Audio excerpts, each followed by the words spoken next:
My brothers and sisters, what is going on? This is Steel Sermon in the house, and it's that time of season once again. It is baseball time as I am recording this currently on March 25th. These are my 2023 MLB season predictions. I try to do these every single year, and this year I was actually able to cut some time out.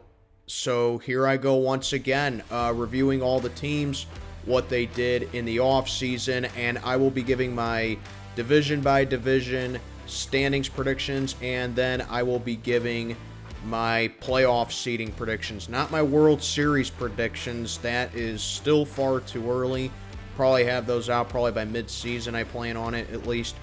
But I will have playoff seeding predictions. So without further ado, let's get started. I will be going from the NL to the AL. And as always, I will be working my way from the ground up. So I will start from last to first in each division. So let's get on to it. These are my 2023 MLB season predictions. Starting off in the National League East. And in last place, I don't think this is a shocker to anyone, but I got the Washington Nationals finishing in last place. They're in year 2 of what is a tank job. This team is just going to be bad for a real long time. I mean, the only thing they really got going for them is Steven Strasburg, but even then, he might be on the tail end of his career, and he's just not the pitcher that he used to be. I mean, this is their first full season since Juan Soto's been gone, and you just don't recover from something like that. So Washington, I mean, they were deplorable last year, and I see no reason for them to improve this year. I mean, 2019 just seems so far away from them. Washington, I'm just going to say it right now. I say they finished with the worst record in the National League, the second worst record overall. I got them going 59 and 103 this season. Fourth place, I got the Miami Marlins. The Marlins, this is a team that I want to be hopeful for, actually, but you know, it's just the hitting just causes a lot of concern. I mean, it seems like the rebuild is going okay for them, but it just kind of seems like they're stuck in limbo a little bit. And like I said, that has a lot to do with the lineup and the hitting. I mean, Gene Segura is okay, Luis Ariz is alright, but guys like Joey Wendell and Birdie, I mean, complimenting, you know, Jose Iglesias, I just don't get Miami's logic with that. And then, you know, you got Jazz Chisholm and Jorge Soler. They can hit for power.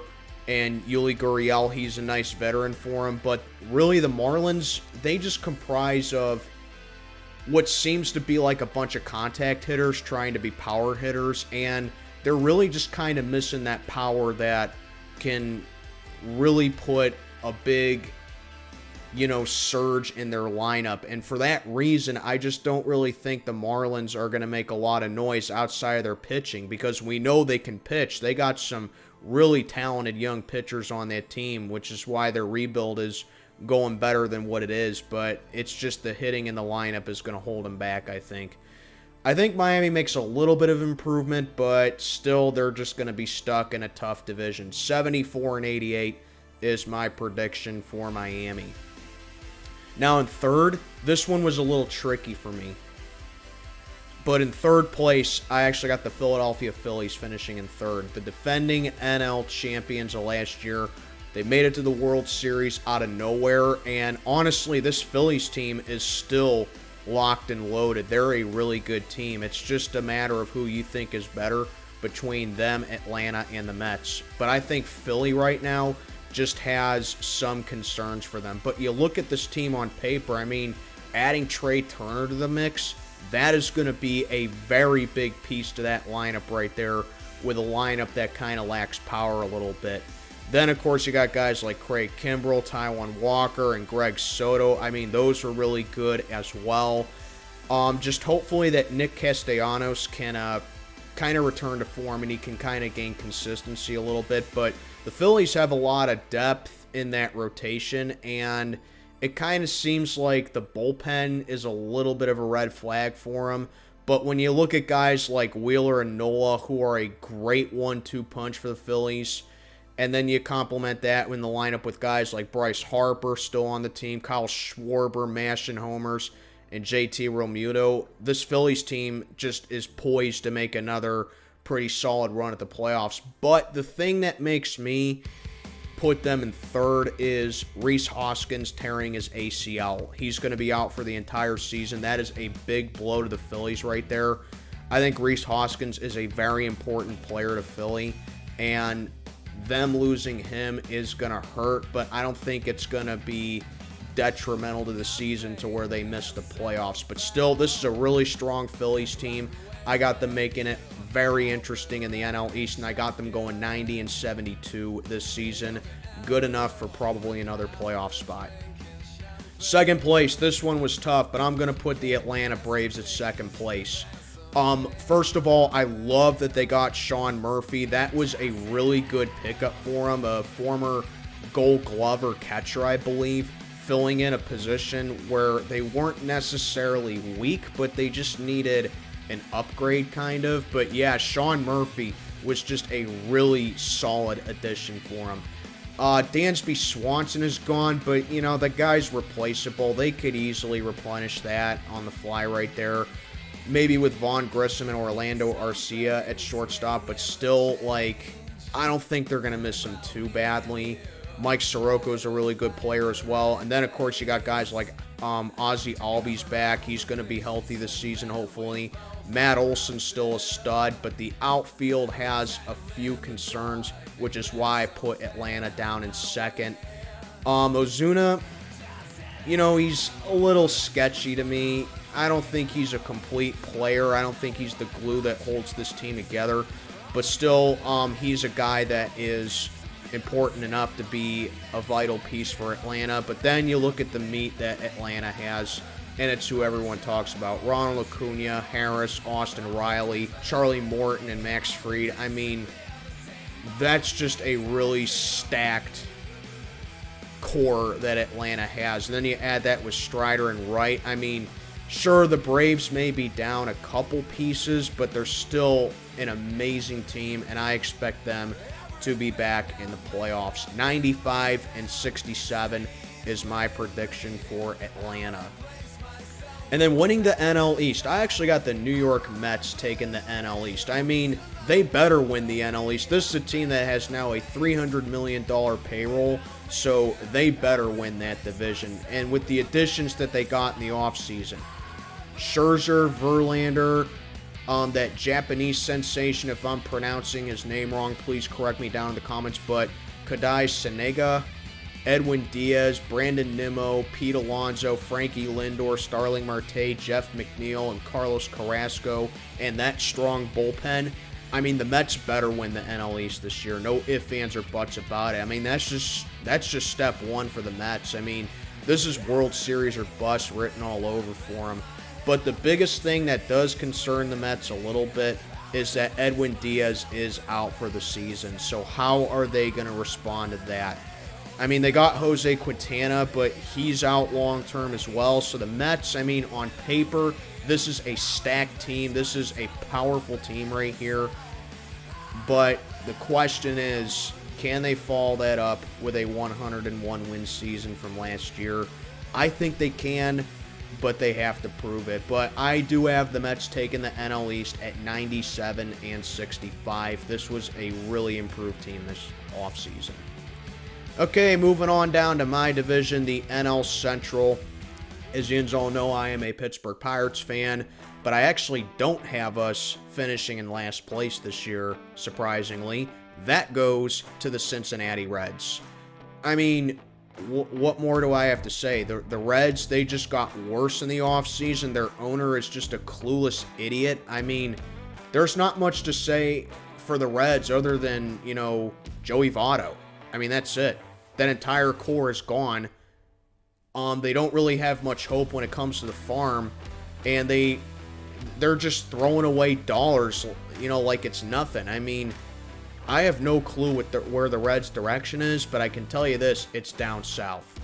63-99 is my prediction for Cincinnati, and I'm being generous with that. I think they avoid a consecutive 100-loss seasons, but any way you look at it, this is just a really bad Reds team. 63-99 is my prediction for Cincinnati. In fourth place, I actually got my team, the Pittsburgh Pirates, finishing in fourth. I think we have made improvements in the offseason, but is it enough for us to compete with teams like St. Louis, Chicago, and Milwaukee? No, it's not. But you take a look at what we did. Ji-Man Choi, that guy has been blowing up headlines in the offseason and spring training for the Bucks. I think that he's going to be a young, exciting player. Then, of course, you got O'Neal Cruz. Sky's the limit for him. I keep saying it over and over. The guy just needs a real hitting coach and a real manager at that. Ke'Bryan Hayes, when he is healthy, he is probably the best defensive third baseman in the league. I would really like to see him take that next step forward with his bat. Then, of course, you talk about the farm. Everyone's talking about, oh, the Pirates have a top 5 farm in the league. The thing with that is that the best prospects for us are all probably at best at least a year away from being called up in the majors. A guy like Endy Rodriguez is a guy that I'm really hopeful for seeing. Hopefully he can, have a cup of coffee later in the season, like maybe the final week or so. Henry Davis, that's another guy that I'm real excited to see. And for the millionth time, for those that follow my channel, when the hell are we going to see Travis Swaggerty and Nick Gonzalez? I mean, those are 2 first-round picks that we've had for at least 5 years, and they're still in the minors. It's about time that these guys get called up to the majors and they become everyday starters for us. Then, of course, you got the whole Brian Reynolds drama. He is expected to stay in Pittsburgh, but we'll just see how far that goes because, no other team is pretty much going for the price for what the Pirates are asking to keep Reynolds here. Then, of course, you got the biggest one in Andrew McCutchen coming back. I think in his twilight, he's going to be a real good role model to the younger players that we got. But, you're not getting 2013 to 15 Kutch. That's the bottom line of that. But still, it is nice to see Andrew McCutchen back. But the thing that is going to hold this team back and why we're going to lose as many games as we are and why we're still a dumpster fire is because of the pitching. This pitching is absolutely dreadful. Rowanzi Contreras is probably the brightest spot on this rotation. I'd like to see him take that next step this year. He had a couple really solid highlights last year, but still, I'd like to see him take that next step forward. Are we going to see Luis Ortiz in the rotation this year? Only time will tell, but the guy's been improving from what I can tell. Mitch Keller, I guess you can say, improved slightly, but still, you guys know how cynical I am with him. The guy just never seems to get it together for us, but from what I can tell, he has been improving a little bit. And then David Bednar, that guy's pretty much our entire bullpen right there. So in short, I don't think we're going to be the worst team in the National League. I certainly don't think we're going to be the worst team in baseball, but we are still a long, long time away from being a true competitive team. It's not enough for us to avoid 90 losses. As I said earlier this year, the only way, in my opinion, that this team can be any sort of improved is if we avoid 90 losses this season, which I don't think we'll do. 65 and 97 is my prediction for the Pirates this season. In third place, I got the Chicago Cubs. Now, I will give the Cubs a little bit of credit. They have actually been legitimately trying this offseason, and they did make some moves, getting a guy like Cody Bellinger and former Pirate Jameson Taillon and Dansby Swanson here. So it looks like the Cubs are capable of improving this year, and it looks like the rebuild is now just classified as a retooling year. But they're still a long time away. I mean, Suzuki is a good young player. J.A. Happ is probably I would say probably the best player that they have right now, but certainly not an all-star, but he's still pretty good. And then, of course, Stroman's there now. So the Cubs, I mean, they do have some pieces to build around, and they still got some, hope with them. But I just see a team that just lacks high-end power that's, trying their best to replace the old core they had from 2016 and 17. But, the bottom line with the Cubs is that I get what they're trying to do, and I think they have improved a little bit. Some are even saying that this could probably be a playoff contender, but I don't see it with the other powerhouses in the NL, and even with teams like Milwaukee and St. Louis standing in their way. It's going to be another rough year for the Cubs, but I anticipate them to actually be competitive again sooner rather than later. But until then, I'm saying 76 and 86, my prediction for the Chicago Cubs. In second place, I got the Milwaukee Brewers. I mean, the Brewers are kind of like the Marlins a little bit to me, but they just do it better than Miami does. They got great pitching. You know, guys like Corbin Burns getting that extension. Woodruff is there. I mean, those two alone are enough for Milwaukee to even sniff the playoffs. But I got to tell you, no hater, that's going to hurt Milwaukee. And it showed towards the end of last year where they were in first place for pretty much the entire season, then they fell off after the All-Star break. But kind of like Miami, I mean, they just lack hitting. I mean, Winker and Contreras, those are okay hitters, but they're not eye-popping, and I think Yelich is done. I mean, he can always go back and improve, but you're not getting the MVP Yelich. That's the whole bottom line with that. Milwaukee just doesn't have any continuity when it comes to their hitting, you know, and I think that's what's going to hold them back. I just see a mediocre Brewers team here, honestly, and honestly, I could see them missing the playoffs. The only reason I say they take second place is because I just think that they're more established than the other three teams that I had just mentioned. But this is just a mediocre team to me. 81 and 81 is my prediction for Milwaukee this season. And then taking the NL Central, much to my dismay, are the St. Louis Cardinals.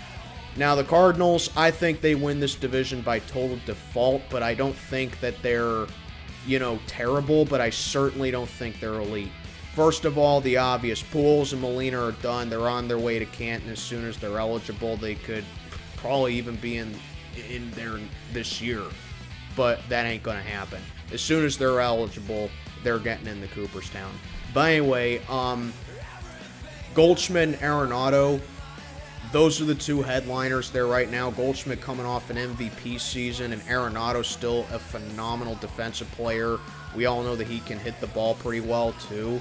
Then you got guys like Edman, and then you got Walker, you know, getting some playing time this year as well. Newbar and O'Neill. I mean, St. Louis is a really good defensive team, throwing Hicks in there as well. But the thing that I have with St. Louis that everybody ignores, but I see it from a mile away because I'm a rival fan of them, their pitching is so boring.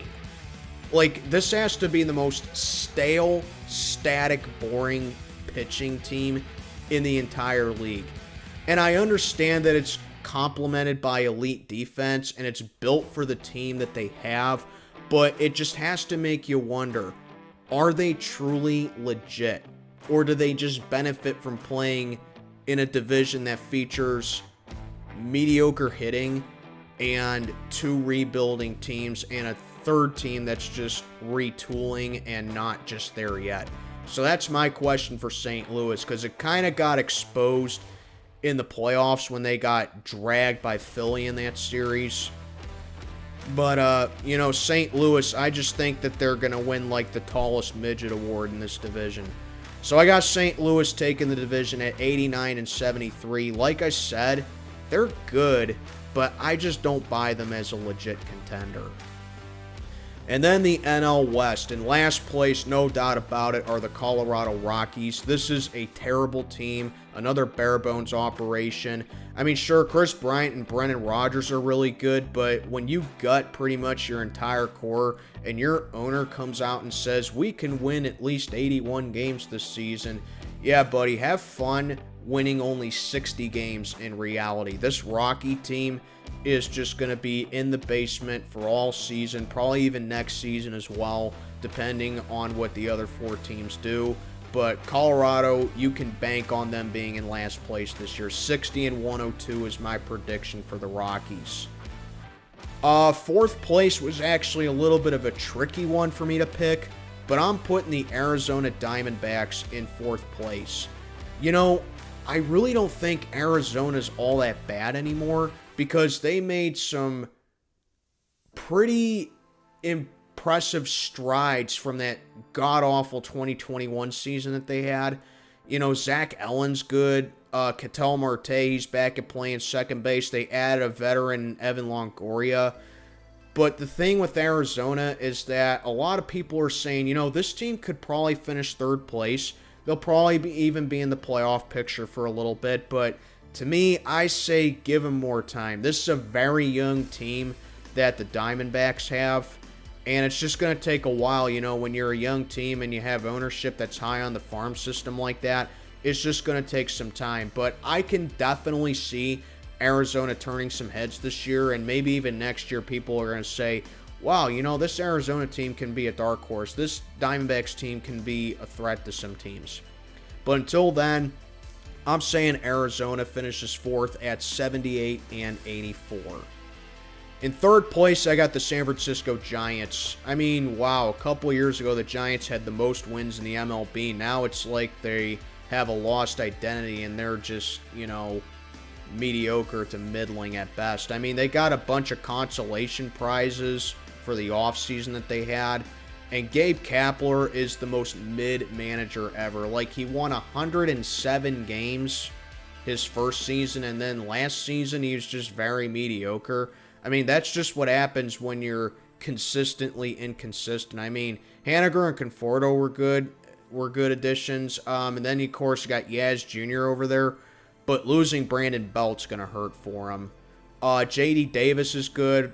Wilmer Flores is really good. Straw is good. Joe Webb is really good for that rotation. But when it's just a bunch of laboratory work over there in San Francisco, it's just going to give you mixed results, and it's just going to be another mediocre season for them. They're just not as good as LA and San Diego are. Arizona could probably even creep up on them as well. But the Giants are just a very mediocre team, in my opinion.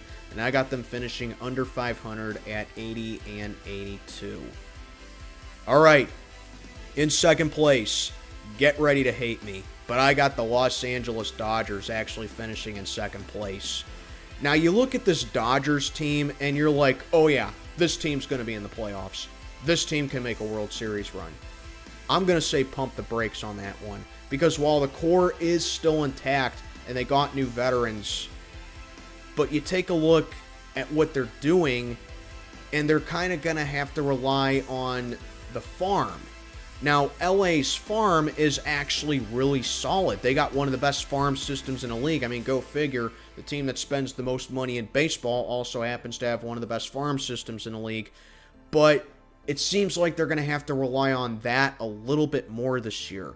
But still, I mean, you got guys like Mookie. You got guys like Freeman. If he's healthy this year, his health has been a little bit of a concern, but still, Freeman is still amazing. You got Will Smith, you got JD Martinez, you got Max Muncy, you got Julio Urias, you still got Kershaw, you put in Syndergaard, Dustin May is an incredible pitcher, and then you complement that with a great bullpen. This is a team that's like, yeah, no duh, this team's going to win over 100 games this year. They're going to win the NL West, and they're going to probably make the World Series again. The Dodgers have only won the World Series once with this entire core, and it was a shortened 2020 season where they only needed to play 60 regular season games. What happened since then? They got taken to the woodshed in 2021, and then they got taken to the woodshed again by San Diego last year. It just goes to show you, man, I do not buy the Dodgers. I really don't. And now Gavin Lux tearing his ACL, he's going to be out for the whole season. That is a very big blow to LA right there. They're not completely healthy. And with them having to rely on the young guys, as I said, the Dodgers, while I still think they're a phenomenal team and that, yeah, they're going to win over 90 games again, I just don't buy this team as a World Series contender. I really don't. 99 and 63, my prediction for the Dodgers, an incredibly healthy record, but it's just not going to be enough for them to win the division this time. Because winning the NL West, I got the San Diego Padres. That's right, I think the Padres at this point are better than the Dodgers. I mean, after all, they beat them in the playoffs. They had a very impressive playoff run last year, and the Padres, they are back, and guess what? They are healthy as well. One huge advantage that they have over the Dodgers. I think they are going to conquer them this year. Yu Darvish is there. Xander Bogaerts is going to San Diego. Machado's still there. Infield is absolutely strong. And the question isn't so much, is Fernando Tatis going to be able to be the cornerstone of this franchise as he finalizes his extension with the Padres, but now the question seems to be, is it Fernando Tatis or Juan Soto? That is a very good problem to have if you're a San Diego fan. Cronenworth is there. Kim is a really strong player. Trent Grisham, he's a good defensive player when he's not fumbling the ball in a wild card game. This is such a top-heavy Padres team, and usually top-heavy insinuates that it's in the wrong way that a team is good, but this Padres team is top-heavy for the right reasons, man. Musgrove, when he's not missing time, he's a solid pitcher for him. They still got Blake Snell, Michael Wacha is there, Martinez is there, Lugos is there, and the biggest addition is Josh Hader. This San Diego team is going to be phenomenal this year, and I really do think, like I said, that they will overtake the Dodgers in the NL West. San Diego wins the division for the first time, I think, in 17 years, if I'm not mistaken. But I got the San Diego Padres winning 100 games this year, going 162. So without further ado, these are my NL playoff predictions. The Padres, I think, take the number 1 seed this year as they take over the NL West with a 162 record. New York Mets, I think they will take the 2nd seed this season. St. Louis will be content with the 3rd seed. The wild cards can go either way, but I think no doubt about it, the Dodgers get the first wild card this year, and then you can pretty much play around with the rest of them. But I'm going to say Atlanta takes the 2nd wild card, while Philly is the 3rd wild card once again. And those are my playoff predictions for the National League. Let's get on now to the American League as I start things off in the AL East. In the basement, I got the Boston Red Sox. I mean, they're not a terrible team, but they just lost a lot, and it just seems like a rebuild is imminent with them. When you lose guys like Bogaerts, Martinez, Eovaldi, and Devers, that is just not going to stand well with the Red Sox. I mean, Yoshida, he's there. They got a lot of aging stars looking to regain glory. They added Kenley Jensen and Justin Turner from LA, and hopefully Chris Sale can finally find some consistency. But the story goes with Trevor. No pun intended. Trevor Story is still unknown. And it just kind of seems like they're going to be doing a lot of experimenting this year with Bobby Dolbeck. Kike Hernandez is there. Alex Verdugo is still there. Now they just added Corey Kluber. I mean, the Red Sox, they have some good players, but it's just not enough for them, in my opinion, to get out of last place. It's a tough AL East this year, and I think Boston is probably the weakest of the teams. 71-91 is my prediction for the Red Sox. They finished last in the East. 4th place, again, a pretty tricky one, but I'm going to say the Baltimore Orioles going 4th once again. Now, I love the potential that the Orioles had. They really turned things around last year, and it all started once Adley came up, and you saw it. Once they injected that franchise with the young kids, they meant business. They got a really young core, and they're really overachieving, and in the good way. John Means is a really good prospect for him. Hopefully that he can stay healthy. They still got Gunnar. They still got Cedric Mullins. Anthony Santan is a really good player for him as well. The pitching is still kind of weak, but they got some promise like Kyle Bradish and Dean Kramer. Felix Bautista is a really good player. So yeah, I mean, these Orioles, they can bash the ball. I just think they need to work on the pitching and the depth a little bit.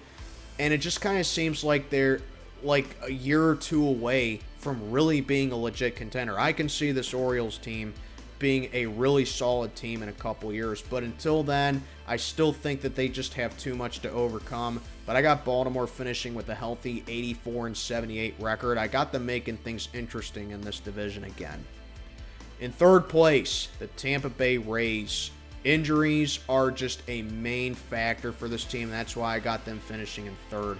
Wander Franco is amazing, and Randy Arozarena is a really good player as well. Those two alone should be why Tampa is slightly competitive this year. Shane McClanahan is a really good player, and Tampa always has a really good farm system. So, I mean, that alone is why Tampa Bay is just always in the mix. And, you know, it's tough, but it's really tough to find bright spots when you lose a lot of your veteran pieces like Kevin Kiermaier. He's gone. Laughing is there. Yandy Diaz is really good. But the thing with the Rays is that it just kind of lacks pop. I mean, they're a really good fundamental team, but are they good enough to, like, really turn the lineup around and be able to compete with elite pitching? Because they were literally shut out by Cleveland in the playoffs last year, and that's definitely something that they can't, you know, keep on their mind coming in this year. But overall, the Rays, I mean, they'll be in it this year. They'll be competitive enough to go back to the playoffs, in my opinion, but I just don't see them as a World Series team. 86-76 is my prediction for Tampa Bay. Second place, this one was a really tough one for me to decide, but in second place, I got the New York Yankees. I mean, you take a look at this Yankees lineup, much like the Dodgers, and you're like, oh yeah, this Yankees team is going to run away with the division. Again, pump the brakes on that. They got Aaron Judge back for a massive extension, which, you know, Yankee fans were ready to burn Yankee Stadium in the ground if that didn't happen. And the lineup, like I said, is still strong. Anthony Rizzo's still there. He's still really good. And, of course, Giancarlo Stanton's still there. He's still really good. But the thing with the Yankees is that Brian Cashman, his experiments with IKF and Josh Donaldson, they just aren't working out. And I think that's why the Yankees are just going to take a step back this year. Plus, the pitching, while it is good, it is very injury-prone. Listen to some of these injuries right now. Scott Efros needing Tommy John. Frankie Montas with a major injury that's going to keep him out for some time. Tommy Kingley's going to miss a month. Rodon has a forearm injury. You know, those are massive blows to the Yankees right there, and I just don't know how they, you know, recuperate with that with the farm system that they have right now. That's kind of like the hope that the Yankees have, is that they bring up the young guys and that they, you know, give him some legit playing time. Guys like Anthony Volpe, is he going to make his debut? Oswaldo Cabrera, are we going to see him at some point in pinstripes? I don't know what Aaron Boone has up his sleeve, but it just seems like this Yankee team is just too good to miss the playoffs. But I just don't think they're a World Series contender. They are a very all-or-nothing team. And again, like, when you're inconsistent in a good way, it just doesn't melt to being a legit championship contender when you're just going to get smacked around by a team like Houston. So, in short, I do think the Yankees will make the playoffs, but I can't call them a World Series contender. 88-74 is my prediction for the Yankees. Winning the AL East, I got the Toronto Blue Jays. I think they turn around this year, and I think they finally live up to all that potential they have. Because it's hard to not like this Blue Jays lineup. You know, this whole roster as a whole, it features Cy Young winners in general, winning ball players, clutch players, ballers, sluggers, matchers. But pitching is a big concern for the Blue Jays. You know, Jose Barrios, he was very lackluster last year. Does he turn around this year? Gosman's a little iffy. You know, Toronto, they really need some questions with that pitching right there. But I think that, you know, with adding Bassett, that's going to help out a little bit. But still, I mean, you look at this Blue Jays lineup, and it's like, how can this team not be in the playoffs? Alejandro Kirk, Vlad Jr., Brandon Belt's coming in there now, Bo Bichetti, Matt Chapman's still there, George Springer's there, Dalton Varsho, phenomenal player, Whit Merrifield, a great addition. There's a lot to like up there north of the border, and I just think the Blue Jays, you know, like San Diego, they're just too good to not win the division, man. And I think Toronto takes that next step forward, and they conquer the Yankees this year. I'm going to say Toronto goes 94-68, wins the AL East. I like this Blue Jays team a lot, man. Moving down to the AL Central, and in last place, this one was hard, but I'm going to still say Kansas City finishes last. Now, they do have some good players, but it's just like a rebuild and a rehash, for Kansas City. I will give their bullpen a lot of credit. Their bullpen is pretty strong, and it's definitely the strongest part of this team. Adding Jordan Lyles, I think, is okay for him. Zach Greinke, that guy just seems to drink from the fountain of youth every year. Yarbrough, I think that was a good veteran addition for him. Witt Jr. is a good player for him. Melendez, Perez, Pasquino. They have some okay players, and I really do think it could be enough for Kansas City to get out of last place in the division, but the thing is, they just lack depth, I don't think they're a terrible team, but to me, when you don't have depth and, you don't have a whole lot of hope down with the farm system and, you keep losing players to some of the bigger markets in the league, it's just a really big confidence lower for the Royals, so maybe Patrick Mahomes can save him. I don't know. I mean, he is part owner of the franchise, is he not? But anyway, I digress. Kansas City, they have some promise for him, but I just don't see a whole lot of it. 66-96, my prediction for Kansas City. They finished last in the division. In fourth place, I got the Detroit Tigers. Kind of like Kansas City. Again, some okay players, but, the last tie to those 2010s teams that were legit World Series contenders was Miguel Cabrera. He called it a career. He's on his way to Cooperstown. So now the Tigers are just completely outdone from those 2010 teams. Spencer Torkelson, is he going to turn around this year? Riley Green's a really good player, and then Austin Meadows is here and there. I mean, he's not phenomenal, but, he has his moments. But still, I mean, Detroit, while they do have some really good players and while they have a lot of promise on the hope, I just really don't see this team as a contender all that much. I mean, they have a lot of work to do, man, and I just don't see Detroit being competitive this year. 72-90 is my prediction for the Tigers. I think they're better than Kansas City. I think they're better than some of the worst teams in the league, but that really is not saying much. Detroit, it's just going to be another down year for them. Ever since their owner passed on, it's just been a slow and painful death for this franchise, and it's going to take a while, it seems. In third place, the Chicago White Sox. Now, the White Sox, man, what a dip they have taken. A couple years ago, I was sitting here saying, this is an underrated team. This is one of the best teams in baseball. They can be a contender in a couple years. But now it's like, I don't know what the White Sox are doing, man. Andrew Benintendi, very head-scratching acquisition there. And Mike Clevenger to help out the rotation, it seems like. I mean, I don't know what the Southsiders are doing down there, but it just doesn't seem like they're taking this seriously at all. Like I said, they went from contender to just being mid. I mean, Tim Anderson's good. Eloy's still there. Grandal is really good. Vaughn is still there. And then, Lucas Giolito, Cease, and Lance Lynn are still there with the rotation. But overall, this White Sox team is just kind of lacking power.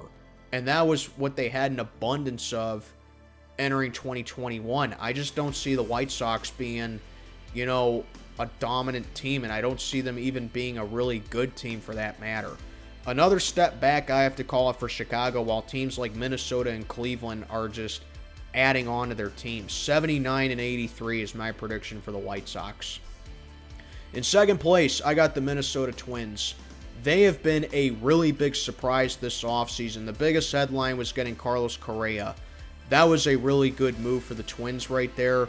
And then, of course, you got guys like Pablo Lopez. Brian Buxton is still one of the best players on the team.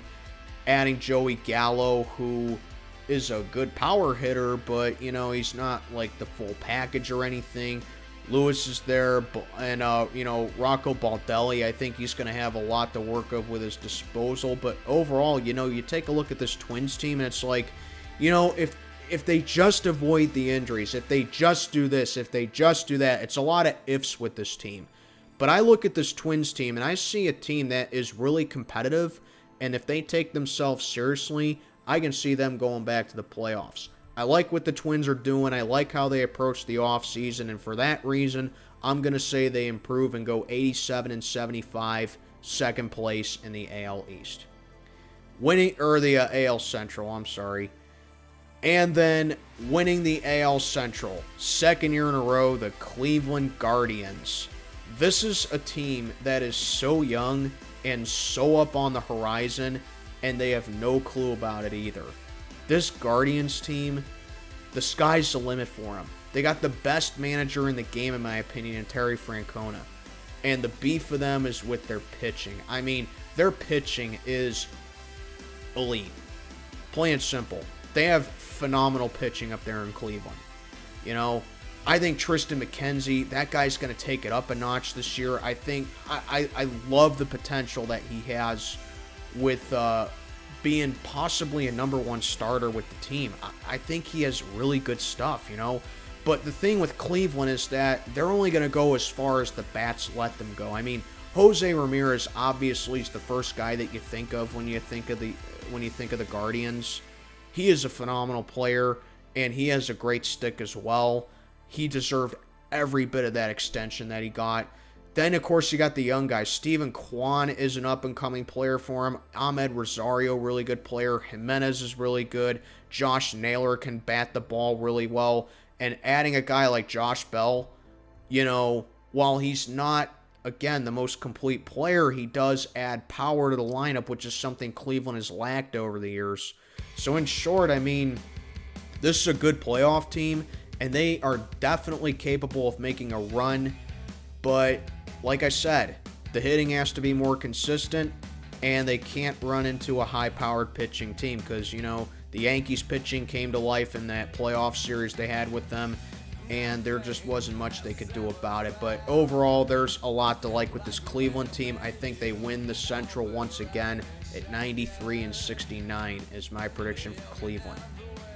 And finally, in the AL West, in the basement, no doubt about it, the Oakland A's. Tank, tank, tank. That's all I got to say for the Oakland A's. I have them finishing with the worst record in baseball. They may not even be in Oakland anymore. 57-105 is my prediction for the A's. Let's just move on from that. Fourth place, the Texas Rangers. Now, the Rangers, they're kind of like the Cubs a little bit. They're trying to improve their rebuild. They're trying to speed up the rebuild a little bit, and I give them respect for that. And they made some good offseason acquisitions. They're taking it seriously. Jacob deGrom in Texas. Think about that in the rotation. He's one of the best pitchers in baseball, if not the best pitcher in baseball. They got Eovaldi, John Gray's there, Drew Haney. So the Rangers have some really good potential with that rotation right there. Perez is a really good, strong player. And then, of course, you got the lineup. You know, Corey Seager's there. Marcus Semien is there. Lowe's a good player. Young is good. Garcia's there. So the Rangers, they do have, you know, the tools, and they do have potential on the horizon with this lineup, but they just need more depth, man. I think if the Rangers are really going to be a serious contender in the future, they are like a couple of drafts away, and they are a couple of call-ups from the farm away from really going back to what they were about 6-7 years ago. Okay, maybe not on that level, but just being a competitive team. I like the direction the Rangers are headed. They have taken this rebuild seriously, but I just don't think it's enough for them to get out of fourth. 73-89 is my prediction for the Rangers. Third place, the Anaheim Angels. This is the most unpredictable team in baseball. I mean, I don't even know where to start with them. You know, first of all, could this be the last season for Shohei Ohtani out in Anaheim? We all know their cheap-ass owner ain't going to pay him. Then you got Anthony Rendon. Is he going to be there? Ward is there. Renfro's a really good player. Tyler Anderson's there. Of course, you got Mike Trout still, but the Angels, they just have no idea how to build around a guy like Mike Trout, and I really feel for the guy. He deserves way better than what he's given out there west.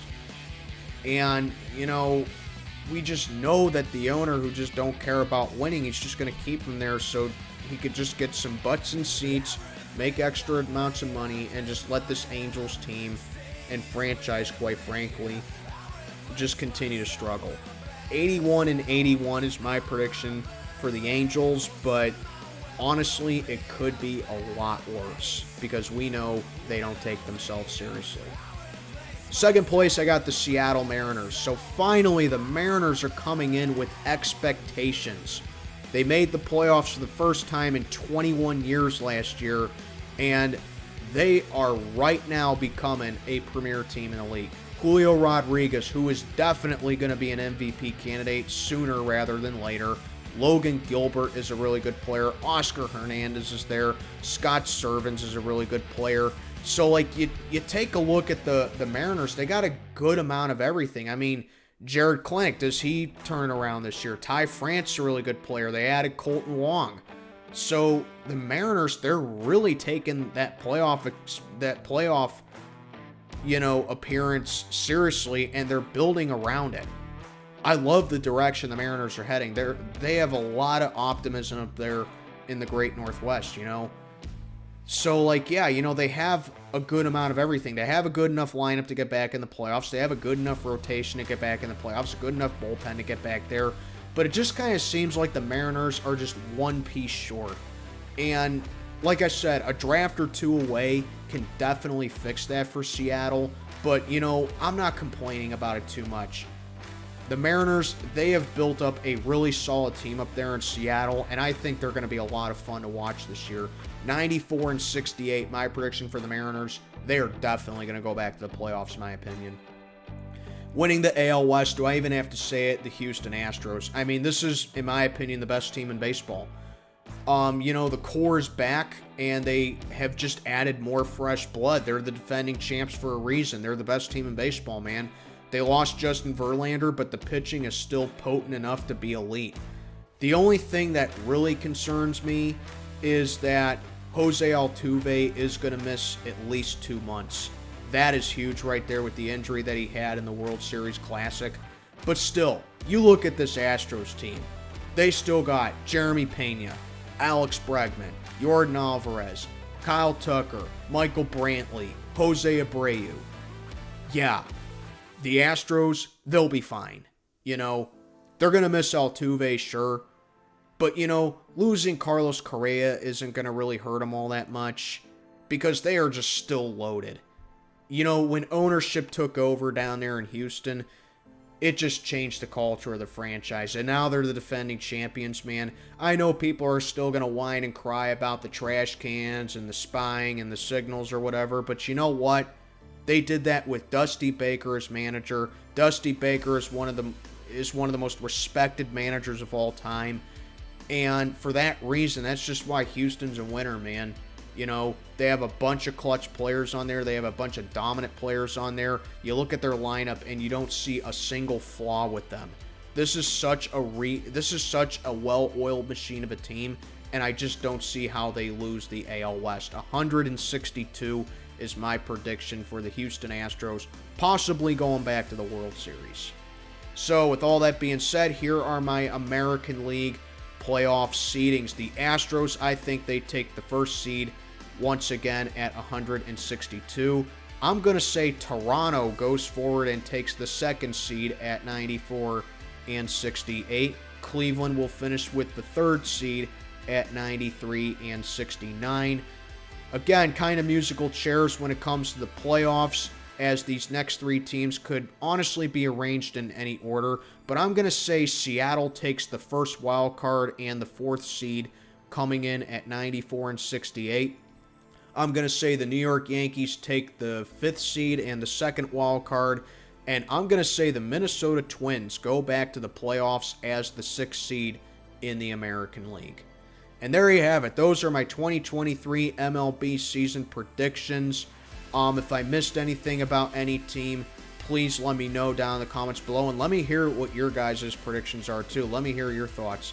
This is Steel Sermon. Check it on out for the night. May God be with you all. Let's play ball, man.